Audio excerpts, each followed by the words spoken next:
হাসিব এবং সংস্কৃতি বিভাগের মাহমুদুল হাসান, যাদেরকে অ্যাম্বুলেন্সে নিয়েও অ্যাম্বুলেন্স থেকে নামায় নিয়ে পিটাচ্ছে। কি ভয়ঙ্কর নৃশংসতা! বাপরে বাপ! দেখলাম গতকালকে রাজশাহী বিশ্ববিদ্যালয়ে এক সালাউদ্দিন আম্মারের তাণ্ডব। কি ভয়ঙ্কর, কি ভয়াবহ! প্রক্টরের সামনে পেটাচ্ছেন ছাত্রদেরকে, আবার লাইব্রেরির মধ্যে ঢুকে মানে যারা পড়ছেন তাদেরকে ছাত্রলীগ ট্যাগ দিয়ে পেটাচ্ছে। একেবারে ব্যক্তিগত একটা ঘটনা, সেই ঘটনাকে একেবারে রাজনৈতিক রূপ দিল। কারণ তখন সবাই বললো, না ঠিক আছে, ছাত্রলীগ ট্যাগ দিয়ে পেটাও, কোনো সমস্যা নেই। তাই এখন কোনো বিশ্ববিদ্যালয়ে ছাত্রলীগের কোনো অস্তিত্ব আছে? যদি থেকেও থাকে কোনো কর্মী সমর্থক, তারা একদম নিতান্ত সাধারণ ছাত্রদের মতন আচরণ করছে। কারণ এখন তারা মারামারি করবে, তাও সালাউদ্দিন আম্মার শিবির, যেখানে একচেটি অবস্থা রাজশাহীতে, রাজশাহী বিশ্ববিদ্যালয়, এটা কি সম্ভব? পাগলও বিশ্বাস করবে না। কিন্তু সেটাকে গ্রহণযোগ্য করার জন্য পেটাচ্ছে, পুলিশের হাতে তুলে দিচ্ছে, কোথাও দেখা যাচ্ছে বেলচা হাতে দৌড়ায় যাচ্ছে মারতে, আবার বাঁশ নিয়ে লাইব্রেরির মধ্যে যে পিটাচ্ছে। এক সালাউদ্দিন আম্মারের নেতৃত্বে যে তাণ্ডব করলো, মানে রাকসুর নির্বাচিত নেতারা এবং শিবিরের নেতাকর্মীরা, মাই গড! মনে করা হচ্ছিল যে মানে শিবির যদি বিশ্ববিদ্যালয়গুলো শিক্ষা প্রতিষ্ঠানে আসে, সেটা মনে হয় একেবারে শরবত, শান্তির শরবত বইতে থাকবে। মানে একটা বেহেশতেখানা তৈরি হয়ে যাবে সমস্ত শিক্ষা প্রতিষ্ঠানগুলো। এখন দেখা যাচ্ছে সেগুলো এক একটা, কি বলবো, মানে ছাত্রলীগ যা করেনি তাদেরকে টেক্কা দিয়ে সেই ধরনের একটা একটা নিপীড়ন কেন্দ্র বানাইছে। যাকে খুশি, যাকে মারবে, মারার সময় ছাত্রলীগ ট্যাগ দেবে। কারণ একটা যৌক্তিকতা থাকতে হবে তো। আগে দেখেন না, ওই কি হতো, আওয়ামী লীগের সময় মার, জামাত শিবির বিএনপি মানেই তাদেরকে মারা যাবে। আর এখন ওই ছাত্রলীগ ট্যাগ দিয়ে তারা পিটাচ্ছে ইচ্ছা মতো, এবং তাও কি ব্যক্তিগত ঘটনা নিয়ে। দেখেন ঘটনা, দৃশ্যগুলো দেখেন, দেখেন হাতে বেলচা, একটা নির্বাচিত জিএস সালাউদ্দিন আম্মার, তার হাতে দেখেন, হাতে দেখেন,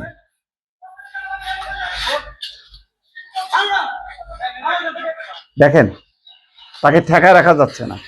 এই একটা দেখেন বেলচা হাতে, আর একটা দেখাই, এটা হলো অ্যাম্বুলেন্স থেকে নামায় রাবি সাংস্কৃতিক বিভাগের শিক্ষার্থী মাহমুদুল হাসানের উপর হামলা। দেখেন অ্যাম্বুলেন্স থেকে তাকে নামায় পিটাচ্ছে, দেখছেন? দেখেন তাদের নৃশংসতা, দেখেন তাদের নৃশংসতাটা কোন পর্যায়ে চলে গেছে। দেখেন আরো একটা দেখাই, দেখেন ওই দেখেন বাঁশ হাতে নিয়ে দৌড়াচ্ছে সালাউদ্দিন আম্মার। দেখেন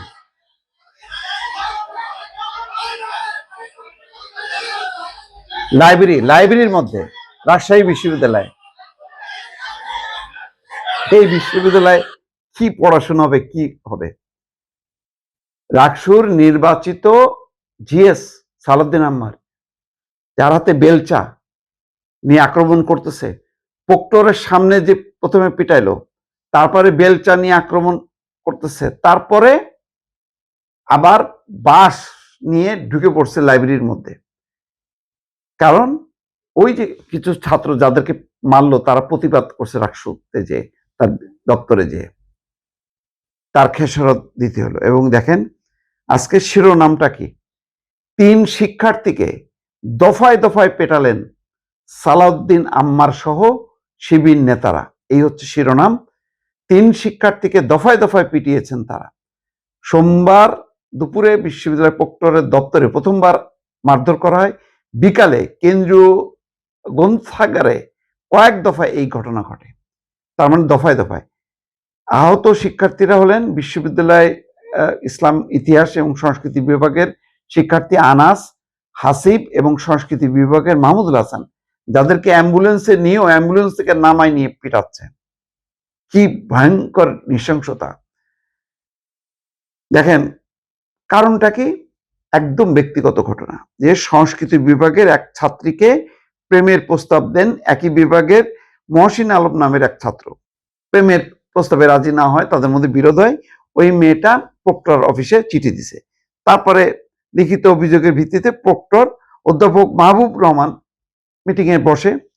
সেই মিটিং এর মধ্যে হাজির হয়ে যায় সালাউদ্দিন আম্মার এবং সেখানে বলে যে আনাস নামে তাদের সঙ্গে যে ছিল, তার মুঠোফোন ঘেটে ছাত্রলীগের কয়েকজন নেতার সঙ্গে ছবি পাওয়া যায়। এখন কে বলতেছে ভাই বিশ্ববিদ্যালয় জীবনে অনেকের সাথে ছবি তুলছে, কেউ ছাত্রলীগ করছে, কেউ বিভিন্ন দল করছে, আমি তো নিজে করি না, কিন্তু না সেই ছাত্রলীগ করছে, এই বলে শুরু হলো এবং তারপরে তো সেই তাণ্ডব লীলা দেখলেন। এখন বলেন এই বিশ্ববিদ্যালয়ে যদি রাকসুর নির্বাচিত জিএস এরকম বেলচা হাতে বাঁশ হাতে ঝাঁপায় পড়ে শিক্ষার্থীদের উপর এবং নিজে যেখানে সে হচ্ছে মাস্তানি ঠেকাবে, মারামারি ঠেকাবে, সুন্দরভাবে মীমাংসা করবে, সে নিজে হাতে পেটাইতে পারে? ধরেন যদি মানে রাকসু ভবন মানে রাকসুর অফিস যদি আক্রান্ত হয়, তো সে আইন শৃঙ্খলা কর্তৃপক্ষকে বলবে, পুলিশকে বলবে, সে নিজে হাতে এই মাস্তানি করতে পারে? এটা আইনের কোন ধারায় লেখা আছে? আর নির্বাচিত প্রতিনিধির যদি এই চেহারা হয়, তাহলে সাধারণ ও তার সংগঠনের সাধারণ কর্মীদের অবস্থা কি হবে? তারা হাতে কি নেবে তাহলে? দর্শক, প্রশ্ন রাখলাম। এই হচ্ছে এখন এটা একটা প্রমাণ। রাকসুতে ধারাবাহিকভাবে কিন্তু ঘটনা ঘটছে অনেক দিন থেকে। এখানে কোনো বিশ্ববিদ্যালয় প্রশাসনের কোনো নিয়ন্ত্রণ নেই। ইউনূস সরকার নিয়ন্ত্রণের চেষ্টা করেনি, উস্কানি দিছে। বিএনপি সরকারও মনে হচ্ছে অসহায়।